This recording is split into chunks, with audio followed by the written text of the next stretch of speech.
Hello student, last video में हमने पढ़ा लेमिंग लेफ्ट हैंड रूल और इलेक्ट्रिक मोटर। इस वीडियो में हम पढ़ेंगे इलेक्ट्रोमैग्नेटिक इंडक्शन और इलेक्ट्रोमैग्नेटिक इंडक्शन का फिनोमेना इलेक्ट्रिक जनरेटर में कैसे यूज होता है। ठीक है, पहला टॉपिक है हमारा इलेक्ट्रोमैग्नेटिक इंडक्शन। इलेक्ट्रोमैग्नेटिक इंडक्शन जो फिनोमेना था ये किसने डिस्कवर किया था? Michael Faraday. ठीक है, माइकल फैराडे साइंटिस्ट का नाम है। ठीक है ना, उसने ये फिनोमेना डिस्कवर किया इलेक्ट्रोमैग्नेटिक इंडक्शन। है क्या इलेक्ट्रोमैग्नेटिक इंडक्शन? माइकल फैराडे ने एक एक्सपेरिमेंट किया। एक्सपेरिमेंट क्या था कि उसने एक सर्कुलर कॉइल ली। ठीक है ना, current carrying circular coil. Current carrying circular coil मतलब कॉपर की बनी हुई या फिर एल्यूमिनियम की। और इस करंट कैरिंग सर्कुलर कॉइल को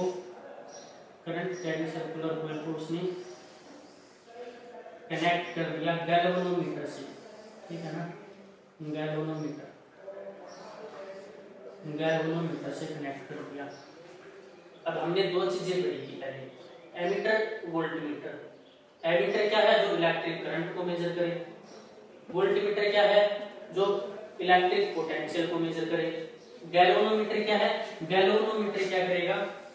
करंट की प्रेजेंस को नोट करेगा कि क्या करंट फ्लो हो रहा है या नहीं हो रहा। ये किसी मैग्नीट्यूड को मेजर नहीं करेगा, सिर्फ ये बताएगा कि क्या इस सर्किट में करंट फ्लो हो रहा है या नहीं हो रहा। तो वो हमें किससे पता लगेगा?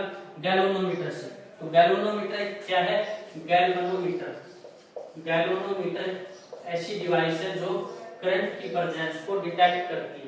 It is a device which detect presence of electric current की प्रेजेंस को देखेगा। कौन? गैल्वेनोमीटर। गैल्वेनोमीटर में एक्चुअल में क्या होती है? एक नीडल होती है। ठीक है, यहाँ पे लिखा होता है 0। ठीक है, क्या होगा? अगर करंट आपका फ्लो करेगा तो ये नीडल आपकी डिफ्लेक्ट हो जाएगी, या तो इस साइड आएगी या फिर आपकी उस साइड जाएगी। तो इनिशियल पोजीशन से हिलने लग जाएगी, डिफ्लेक्ट होने लग जाएगी गैल्वेनोमीटर में। अगर आपकी नीडल डिफ्लेक्ट होती है तो इसका मतलब क्या है कि करंट फ्लो हो रहा है सर्किट में। अगर इस कॉइल से हमने गैल्वेनोमीटर लगा दिया, ठीक है, और ये नीडल आपकी डिफ्लेक्ट होने लगी इस साइड या फिर इस साइड, तो इसका मतलब क्या है? इस कॉइल में इलेक्ट्रिक करंट फ्लो हो रहा है। अगर ये नीडल आपकी डिफ्लेक्ट नहीं हो रही तो इसका मतलब क्या है? इसमें इलेक्ट्रिक करंट फ्लो नहीं हो रहा। ठीक है, तो गैल्वेनोमीटर क्या करता है? इलेक्ट्रिक करंट की प्रेजेंस को डिटेक्ट करता है। तो फैराडे ने एक्सपेरिमेंट किया, एक करंट कैरिंग कॉइल ली। ठीक है ना, करंट कैरिंग कॉइल और एक मैग्नेट ली, एक बार मैग्नेट। ठीक है, बार मैग्नेट का नॉर्थ पोल इस साइड, नॉर्थ पोल लिया। अब क्या किया उसने? कॉइल के अंदर क्या किया? इस मैग्नेट को एक बार अंदर की तरफ लेके आया और एक बार बाहर की तरफ लेके आया। ठीक है, जब अंदर लेके आ रहा था तो नीडल इसकी डिफ्लेक्ट हो रही थी। मुझे नोट किया कि गैल्वेनोमीटर की नीडल डिफ्लेक्ट हो रही है। जब इस बार मैग्नेट को कॉइल के अंदर लेके गया तो क्या हुआ? नीडल आपकी डिफ्लेक्ट हो रही है। इसका मतलब क्या है? इलेक्ट्रिक करंट फ्लो होने लगा। ठीक है, जब इसको बाहर लेके आया तब भी आपकी मैग्नेट गैल्वेनोमीटर की नीडल क्या हो गई? डिफ्लेक्ट हिल रही है। इसका मतलब क्या है? तब भी कॉइल में इलेक्ट्रिक करंट फ्लो हो रहा है। और जब उस मैग्नेट को एक ही जगह पे रख दिया, ठीक है ना, स्टेशनरी कर दिया, स्टैटिक कर दिया, कॉइल के अंदर ही रख लिया, यहीं पे रखा, यहीं पे रहने दिया, या थोड़ी दूर लेके गया तब रख दिया, तो तब क्या है? गैल्वेनोमीटर की नीडल डिफ्लेक्ट नहीं हो रही थी। इसका मतलब क्या है? इसमें इलेक्ट्रिक करंट फ्लो नहीं हो रहा। एक्चुअल में क्या हो रहा है? जब हम इस मैग्नेट को कॉइल के पास लेके आएंगे, ठीक है ना, देखो मैग्नेट में से क्या निकलती है? Magnetic field line. तो मैग्नेटिक फील्ड लाइन जो डायरेक्शन बता रहा हूं मैं, ये क्या है? Magnetic field line. ठीक है, इस तरीके से मैग्नेटिक फील्ड लाइन। अब क्या होगा? कुछ मैग्नेटिक फील्ड लाइन तो इसके अंदर से पास होंगी, कुछ क्या है? बाहर से निकल जाएंगी। ठीक है, अब क्या है? अगर मैग्नेट को सर्कुलर कॉइल के पास लेके आएंगे, जैसे जैसे पास लेके आएंगे तो इस कॉइल के अंदर से मैग्नेटिक फील्ड लाइन भी बढ़ती जाएंगी जो पास हो रही है। मैग्नेटिक फील्ड लाइन बढ़ती जाएंगी। देखो पहले कितनी पास हो रही है? एक 2 3, पहले तो सर्कुलर कोयल में 3 पास हो रही है। जैसे ही इसको पास लेके आओगी तो ये वाली मैग्नेटिक फील्ड लाइन भी एंटर करेगी, ये वाली भी, कितनी हो जाएगी 5। अब इसके अंदर से कितनी पास करनी है 5। थोड़ा और पास लेके आओगी तो ये वाली भी एंटर कर जाएगी, ये वाली भी, फिर कितनी हो जाएगी 7। ठीक है, बहुत सारी मैग्नेटिक फील्ड होती है। इसका मतलब क्या है कि एक सर्कुलर कोयल के पास सर्कुलर कोयल के पास मैग्नेट को लेके आते हैं तो उसमें मैग्नेटिक फील्ड लाइन बढ़ती जाती है। पहले कम थी, फिर धीरे धीरे क्या हो जाती इंक्रीज हो रही है। जब दूर लेके जाओगे तो मैग्नेटिक फील्ड लाइन क्या होती जाएगी, डिक्रीज होती जाएगी। सर्कुलर कोयल यहाँ से मैग्नेट को दूर लेके जाओगे तो अभी देखो कितनी पास हो गई 3, जब दूर लेके जाओगे कितनी बच जाएगी सिर्फ 1। तो जब इसके पास लेके आए, दूर लेके गए, तब तो नीडल जो है डिफ्लेक्ट हो रही थी, मतलब इलेक्ट्रिक करंट प्रोड्यूस हो रहा था। और जब एक ही जगह पे रखी, मतलब यहाँ यहीं पे हमें स्टेशन दे रखा, तो मैग्नेटिक फील्ड लाइन कितनी पास हो रही है 3। अब इसमें चेंज नहीं हो रही मैग्नेटिक फील्ड लाइन, तो इलेक्ट्रिक करंट फ्लो नहीं हो रहा था। तो फैराडे ने क्या कहा कि जो सर्कुलर कोयल में अगर हम मैग्नेटिक फील्ड लाइन चेंज करते हैं, अगर मैग्नेट को अंदर बाहर लेके जाएंगे तो उसमें क्या होगा, इलेक्ट्रिक करंट प्रोड्यूस होगा। हमने किसको मूव किया है, सिर्फ मैग्नेट को, किसके पास है, करंट कैरिंग सर्कुलर कोयल को, और प्रोड्यूस क्या हो गया, इलेक्ट्रिक करंट। ठीक है, तो इलेक्ट्रोमैग्नेटिक इंडक्शन को क्या लिखेंगे, electromagnetic induction is a phenomena bye changing magnetic field. ठीक है, मैग्नेटिक फील्ड लाइन चेंज करके हम क्या प्रोड्यूस कर सकते हैं, electric current. It is the phenomena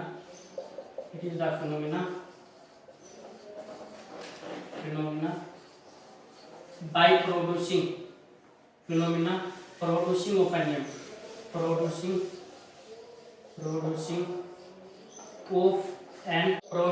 of an EMF। जब इलेक्ट्रोमैग्नेटिक इंडक्शन क्या है, इसमें हम EMF प्रोड्यूस करते हैं बाय चेंजिंग, किसके कारण, bye changing magnetic field line. Magnetic field line change करके हम क्या बनाएंगे, हम बनाएंगे इलेक्ट्रिक करंट। ठीक है, अभी तक तो हमने यही पढ़ा ना, इलेक्ट्रिक करंट हम सेल से लेते हैं, इलेक्ट्रिक टाइम मतलब केमिकल एनर्जी से लेते हैं। ठीक है ना, अब हम क्या करते हैं, हम मैग्नेट को क्या करें, मैग्नेट को हम पुश करके या पुल करके एक कोयल के पास, तो भी हम करंट प्रोड्यूस कर सकते हैं। मतलब आपको मेन काम क्या करना है, एक कंडक्टर के अंदर मैग्नेटिक फील्ड लाइन चेंज करनी है, 1 से 2 3 4 5, या फिर डिक्रीज करनी है, एक ही समान होनी चाहिए। ठीक है ना, अगर किसी कंडक्टर के अंदर मैग्नेटिक फील्ड लाइन चेंज कर देंगे तो उसमें क्या प्रोड्यूस हो जाएगा, EMF इलेक्ट्रिक करंट इंड्यूस हो जाएगा। ठीक है, इसी को क्या बोलते हैं, इलेक्ट्रोमैग्नेटिक इंडक्शन। अब जो पहले वाला हमने एक्सपेरिमेंट किया था, इस पे एनसीईआरटी की क्वेश्चन है। एनसीईआरटी की क्वेश्चन क्या है कि आपके पास एक करंट कैरिंग सर्कुलर कोयल है, और जब एक मैग्नेट को सर्कुलर कोयल के पास लेके आओगे तो क्या होगा सर्कुलर कोयल में करंट प्रोड्यूस होगा। मतलब मैग्नेट क्या करेगी, डिफ्लेक्शन शो करेगी। जब मैग्नेट को दूर लेके जाओगे तो भी ये डिफ्लेक्शन शो करेगी, मतलब इलेक्ट्रिक करंट प्रोड्यूस होगा। जब मैग्नेट को आप स्टेशनरी कर लोगे, एक ही जगह पे रोक के रखोगे, तो करंट प्रोड्यूस नहीं होगा। क्यों नहीं होगा, क्योंकि उसमें मैग्नेटिक फील्ड लाइन चेंज नहीं हो रही। ठीक है ना, तो इलेक्ट्रोमैग्नेटिक इंडक्शन क्या है, electromagnetic induction is the phenomena producing of an EMF by changing magnetic field line. Magnetic field line आपको चेंज करनी है, या आप क्या कर सकते हो, ऐसे भी कर सकते हो कि आपने एक यहाँ पे नॉर्थ पोल रख दिया मैग्नेट का, एक साउथ पोल रख दिया। ठीक है, और यहाँ पे आपने क्या रख दिए थे, आर्मेचर, करंट कैरिंग आर्मेचर, इतना रेक्टेंगुलर आर्मेचर, इस तरीके से आपने एक आर्मेचर रख दी। अब ऐसा ना, मैगी क्या है, डायरेक्शन मैग्नेटिक फील्ड की। अब मैग्नेटिक फील्ड, अब इसको क्या करेंगे, हम इसको घुमाएंगे। ठीक है, घुमाएंगे तो भी तो इसमें आपका क्या है, मैग्नेटिक फील्ड लाइन चेंज होगी, जैसे इस डायरेक्शन में। ठीक है, ये है आपकी आर्मेचर। अब इसमें से मान लो 4 मैग्नेटिक फील्ड लाइन सारी की सारी जाएंगी। ठीक है, जब ऐसे रोटेट करेगी तो अब इसमें से कितनी जाएगी, इसमें से 1 जाएगी। ठीक है, या 3 जाएगी। ठीक है ना, उसके बाद क्या है, फिर आपकी 4 फिर क्या है, थोड़ी डिक्रीज इसके साइड में से पास होके चले जाएंगे, कुछ डिक्रीज हो जाएंगे। फिर क्या है, इंक्रीज लाइन, तो इसमें क्या हो रहा है आपका, इंक्रीज डिक्रीज होके मैग्नेटिक फील्ड लाइन। तो हमने क्या किया, हम किसी कंडक्टर में मैग्नेटिक फील्ड लाइन चेंज करेंगे तो करंट प्रोड्यूस कर सकते हैं। अब क्या किया, नॉर्थ पोल साउथ पोल, इसके बीच में हमने क्या रखी, रेक्टेंगुलर, इसको घुमाते रहो और इसको हमने क्या जोड़ दिया, इसको जोड़ दिया हमने बल्ब से, तो बल्ब क्या होगा आपका, जलने लग जाएगा, ठीक है ना। उसी को हम क्या बोलते हैं, इलेक्ट्रिक जनरेटर। इलेक्ट्रोमैग्नेटिक इंडक्शन क्या है, electromagnetic induction is the phenomena bye changing magnetic field line, उससे क्या करेंगे हम, ईएमएफ प्रोड्यूस करेंगे, ठीक है। एक और क्वेश्चन आता है इलेक्ट्रोमैग्नेटिक इंडक्शन पे कि आपके पास दो सर्कुलर कॉइल, ठीक है, एक सर्कुलर कॉइल ये है, दूसरी सर्कुलर कॉइल आपके पास ये है, ठीक है। इसको तो मैंने जोड़ दिया एसी करंट से, ठीक है, और इसको जोड़ दिया मैंने गैल्वेनोमीटर से, ठीक है ना। ये फर्स्ट ये सेकंड ये इसके पास रखते हैं, तो बताओ क्या इसमें करंट प्रोड्यूस होगा। सेकंड जो कॉइल है इसको मैंने एसी से जोड़ रखा है, एसी करंट जिसमें डायरेक्शन और मैग्नीट्यूड चेंज होता रहता है करंट का, ठीक है ना, मतलब करंट एक बार ज्यादा फिर कम, ठीक है। तो ये हमने एक कॉइल यहाँ पे रखी, एक कॉइल यहाँ पे, ठीक है। इस कॉइल को हमने गैल्वेनोमीटर से जोड़ा, गैल्वेनोमीटर मतलब ये देखेगा कि क्या करंट फ्लो हो रहा है, नहीं हो रहा, ठीक है। जब इसको हमने क्या किया, करंट से जब इसको जोड़े, एसी करंट से जब हम इसको जोड़ेंगे तो इस कॉइल में करंट फ्लो करेगा, और करंट फ्लो करेगा तो किसकी तरह काम करेगी, मैग्नेट की तरह, ठीक है। मैग्नेट की तरह काम करेगी तो इसमें से भी क्या निकलेंगी, मैग्नेटिक फील्ड लाइन निकलेंगी, ठीक है ना। और वो मैग्नेटिक फील्ड लाइन किसमें एंटर करेगी, सेकंड कॉइल में। और करंट कैसा है, अल्टरनेटिंग करंट, मतलब एक बार ज्यादा करंट एक बार कम करंट, ज्यादा करंट होगा तो इसमें से ज्यादा मैग्नेटिक फील्ड लाइन पास होगी, ठीक है। कम करंट होगा तो इसमें से कम मैग्नेटिक फील्ड लाइन होगी। तो इस कॉइल में क्या चेंज हो रहा है, मैग्नेटिक फील्ड लाइन, ठीक है ना, मैग्नेटिक फील्ड लाइन चेंज हो रही है तो इसमें क्या प्रोड्यूस हो जाएगा, इलेक्ट्रिक करंट। तो गैल्वेनोमीटर की जो नीडल है वो क्या शो करेगी, डिफ्लेक्शन, ठीक है ना। इसी फिनोमेना को हम बोलते हैं म्यूचुअल इंडक्शन, ठीक है। वो जो आपका सिलेबस में नहीं, एडवांस लेवल में आएगा एलएल में, ठीक है। तो म्यूचुअल इंडक्शन क्या होता है कि एक कॉइल को हमने करंट दिया और दूसरी कॉइल में अपने आप करंट फ्लो होने लग जाएगा अगर उसके पास रखेंगे, ठीक है। तो इसको बोलते हैं म्यूचुअल इंडक्शन। कैसे हुआ, क्योंकि इस कॉइल को तो हमने किससे जोड़ा, करंट से जोड़ेंगे तो ये मैग्नेट बन जाएगी, मैग्नेट से मैग्नेटिक फील्ड लाइन निकलेंगी, तो इसमें क्या होगी, बार बार चेंज होगी, करंट बढ़ेगा तो ज्यादा मैग्नेटिक फील्ड लाइन पास होगी, करंट कम होगा कम मैग्नेटिक फील्ड लाइन पास होगी, ठीक है। तो इसको हम क्या बोलते हैं, म्यूचुअल इंडक्शन। या फिर क्वेश्चन क्या पूछा जाता है कि इस कॉइल को मैंने कौन सा करंट दिया, डीसी करंट दे दिया, ठीक है ना। डीसी करंट क्या होता है, जिसमें करंट की डायरेक्शन और मैग्नीट्यूड चेंज नहीं, हम पढ़ेंगे इलेक्ट्रिक जनरेटर के बाद पढ़ेंगे एसी और डीसी के बारे में, ठीक है। डीसी करंट दे दिया, अब क्या इसी कॉइल में करंट प्रोड्यूस होगा या गैल्वेनोमीटर की नीडल डिफ्लेक्शन शो करेगी, आंसर है नहीं, क्यों नहीं होगा, क्योंकि इसमें जो करंट प्रोड्यूस हो रहा है उसमें मैग्नेटिक फील्ड लाइन, उसके कारण मैग्नेटिक फील्ड लाइन तो चेंज नहीं हो रही, ये करंट तो आपका एक समान है, ठीक है ना, यूनिफॉर्म है। डीसी में करंट कैसे जाता है, यूनिफॉर्म जाता है, चेंज नहीं होता, करंट चेंज नहीं होगा तो इसकी मैग्नेटिक फील्ड लाइन चेंज नहीं होगी। अब इसमें से मान लो 10 निकल गई तो इसमें से भी कितनी पास होगी, 10 ही पास हो रही है, ठीक है ना। अगर एसी करंट था तो एक बार 10 फिर 100 फिर 10 फिर 100, इसमें बार बार क्या हो रहा था, मैग्नेटिक फील्ड लाइन चेंज हो रही थी, मैग्नेटिक फील्ड लाइन चेंज हो रही थी तो क्या प्रोड्यूस हो जाएगा, ईएमएफ, मतलब इंड्यूस्ड करंट है, ठीक है ना। या फिर ऐसे भी लिख सकते हैं it is the phenomena producing of an induced current है, ठीक है ना। इंड्यूस्ड करंट प्रोड्यूस होना by changing magnetic field line, magnetic field line जैसे भी चेंज करते हैं तो उसमें क्या प्रोड्यूस हो जाएगा, आपका इलेक्ट्रिक करंट, ठीक है। अब इसके बाद हम पढ़ेंगे प्लेनिंग राइट हैंड रूल, ठीक है। तो इलेक्ट्रोमैग्नेटिक इंडक्शन के आपके जो सीबीएसई में एनसीईआरटी के जो क्वेश्चन है वो ये भी हैं, इसके जो बेस है, एक तो ये पूछता है कि इलेक्ट्रोमैग्नेटिक इंडक्शन है क्या, तो ये आपको डेफिनेशन लिखनी है। इलेक्ट्रोमैग्नेटिक इंडक्शन किसने डिस्कवर किया, माइकल फैराडे ने, ठीक है। दूसरा क्वेश्चन, तीसरा क्वेश्चन क्या हो सकता है, एक कॉइल के पास आप मैग्नेट को मूव करोगे, टुवर्ड द कॉइल, कॉइल की तरफ मूव करेंगे तो कॉइल में करंट प्रोड्यूस हो जाएगा, इससे दूर लेके जाओगे तो भी कॉइल में करंट प्रोड्यूस होगा, क्यों प्रोड्यूस होगा, क्योंकि उसमें मैग्नेटिक फील्ड लाइन चेंज हो रही है, ठीक है। अगर किसी कंडक्टर में मैग्नेटिक फील्ड लाइन चेंज करोगे तो उसमें करंट इंड्यूस हो जाएगा, जनरेट हो जाएगा, ठीक है। और अगर एक मैग्नेट को कोयल के पास स्टेशनरी रखा तो उसमें करंट प्रोड्यूस नहीं होगा, क्योंकि उसमें मैग्नेटिक फील्ड लाइन चेंज नहीं होगी, ठीक है। तो ये एक म्यूचुअल इंडक्शन का भी है। एसी लगाओगे तो ही करंट प्रोड्यूस होगा दूसरी कोयल में, डीसी करंट लगा, डीसी वोल्टेज लगा दोगे तो करंट प्रोड्यूस नहीं होगा, ठीक है। नेक्स्ट टॉपिक है आपका फ्लेमिंग राइट हैंड रूल।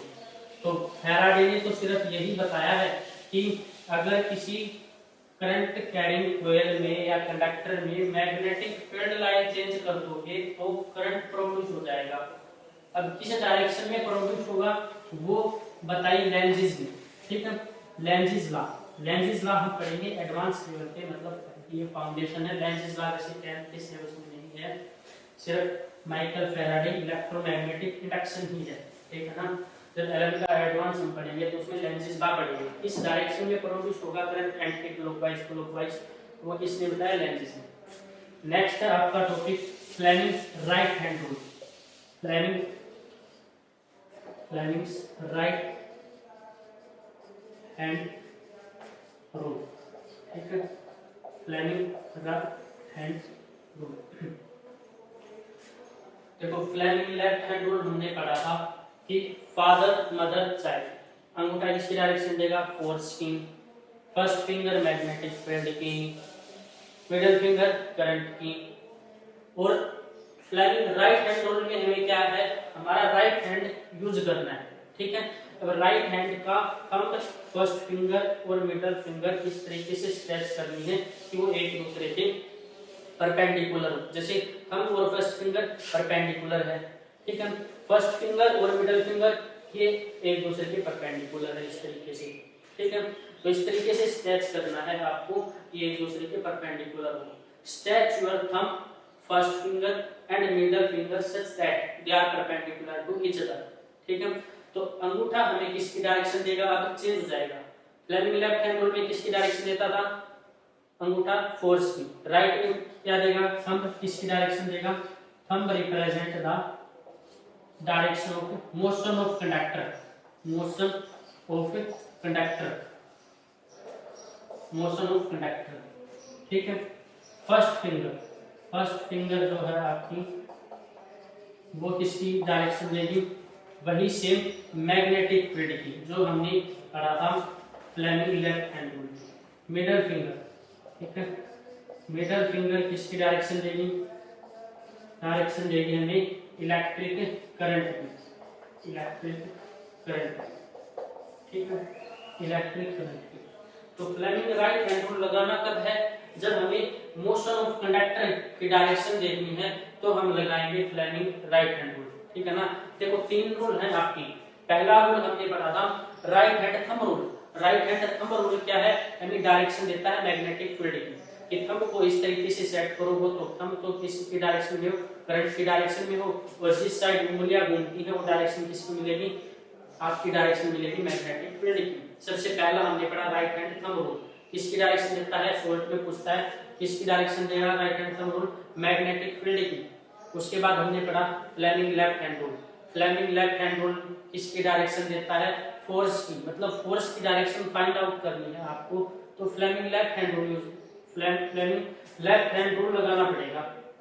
और अगर आपको मोशन ऑफ कंडक्टर की डायरेक्शन फाइंड आउट करनी है तो फ्लेमिंग राइट हैंड रूल लगाना पड़ेगा, ठीक है। लगाना कैसे है, जैसे कि आपके पास एक न्यूमेरिकल कि ये जो है आपकी मैग्नेटिक फील्ड की डायरेक्शन, जब भी मैं क्रॉस लगाता हूं इसका मतलब क्या है कि इनटू द पेज के अंदर जा रही है मैग्नेटिक फील्ड, ठीक है। ये है आपकी मैग्नेटिक फील्ड की डायरेक्शन, और यहाँ पे एक मैंने स्लाइडिंग वायर रखा हुआ है, ठीक है ना, और यहाँ पे मैंने एक आपका कंडक्टिंग रोड है, ठीक है ना। इस कंडक्टिंग रोड में इलेक्ट्रिक करंट की डायरेक्शन है ऊपर की तरफ, ठीक है ना, ये इलेक्ट्रिक करंट, ये मैग्नेटिक फील्ड। अब मैं आपसे पूछ लूं ये जो रोड है ये आपकी कहाँ जाएगी, इस साइड आएगी, इस साइड आएगी, ऊपर की तरफ जाएगी या डाउनवर्ड जाएगी, ठीक है ना। मतलब हमें क्या है, इस कंडक्टर की डायरेक्शन फाइंड आउट करनी है, मोशन ऑफ कंडक्टर देखना है। जब मोशन ऑफ कंडक्टर जब हमें देखना है तो कौन सा यूज करेंगे, फ्लेमिंग राइट हैंड रूल, ठीक है। तो फ्लेमिंग राइट हैंड रूल में क्या है, अंगूठा किसकी डायरेक्शन बताएगा, मोशन ऑफ कंडक्टर की, फर्स्ट फिंगर मैग्नेटिक फील्ड की और मिडल फिंगर करंट की। तो सबसे पहले क्या करना है, वही सेम मैग्नेटिक फील्ड की डायरेक्शन सेट करो। ये क्या है, मैग्नेटिक फील्ड की डायरेक्शन अंदर की तरफ, आउटवर्ड होती तो बाहर की तरफ सेट करते हैं, अंदर की तरफ है मैग्नेटिक फील्ड। करंट की डायरेक्शन क्या है, ऊपर की तरफ। तो मिडिल फिंगर किसकी डायरेक्शन देगी, करंट की। तो यहाँ पे इनटू द पेज और करंट की डायरेक्शन ऊपर की तरफ होगी। अब देखो अंगूठा किसकी डायरेक्शन देगा, मोशन ऑफ कंडक्टर की। तो ये जो इस डायरेक्शन क्या हो जाएगी, इस तरीके से। ये जो रोड है आपकी कहाँ मूव करेगी, आगे की तरफ मूव करेगी, ठीक है ना, राइट साइड में मूव करेगी। अगर आपने क्या किया, मैग्नेटिक फील्ड ऐसे छोड़ दी और इस कंडक्टर को हमने बैटरी से जोड़ दिया, ठीक है ना। अब ये कंडक्टर क्या है, अपने आप इस तरीके से मूव करने लग जाएगा। तो क्योंकि फ्लेमिंग राइट हैंड रूल हमने इस पे अप्लाई किया है, ठीक है। फ्लेमिंग राइट हैंड रूल क्या बताएगा, आपको दो डायरेक्शन देगा, एक तो मैग्नेटिक फील्ड और एक इलेक्ट्रिक करंट। तो क्या हो जाएगा, आपकी डायरेक्शन किसकी मिलेगी हमें, मोशन ऑफ कंडक्टर की, ठीक है। अगर करंट ऊपर है, अगर मान लो करंट में नीचे की तरफ बढ़ता, करंट मैंने कर दिया इस तरीके से। अब डायरेक्शन बताओ, इनटू द पेज, ठीक है। करंट की डायरेक्शन ये नीचे, ठीक है। अब क्या होगा, ये आपका जो कंडक्टर है अंदर की तरफ मूव हो जाएगा, ये मैग्नेटिक फील्ड, ये करंट, ठीक है। तो इस तरीके से इस साइड मूव करने लग जाएगा कंडक्टर, ठीक है। फ्लेमिंग राइट हैंड रूल जो कि यूज होगा आपका इलेक्ट्रिक जनरेटर में, ठीक है ना, इलेक्ट्रिक जनरेटर में। फ्लेमिंग राइट हैंड रूल क्या है, हम रिप्रेजेंट करेगा मोशन ऑफ कंडक्टर की। शॉर्ट में पूछता है कि फ्लेमिंग राइट हैंड रूल किसकी डायरेक्शन देता है, Fleming right hand rule direction देगा मोशन ऑफ कंडक्टर की, ठीक है। अप्लाई करना आपको आना चाहिए। कुछ और न्यूमेरिकल है जो पीपीटी में आपको दूंगा असाइनमेंट में, वो सोल्व करनी है, ठीक है।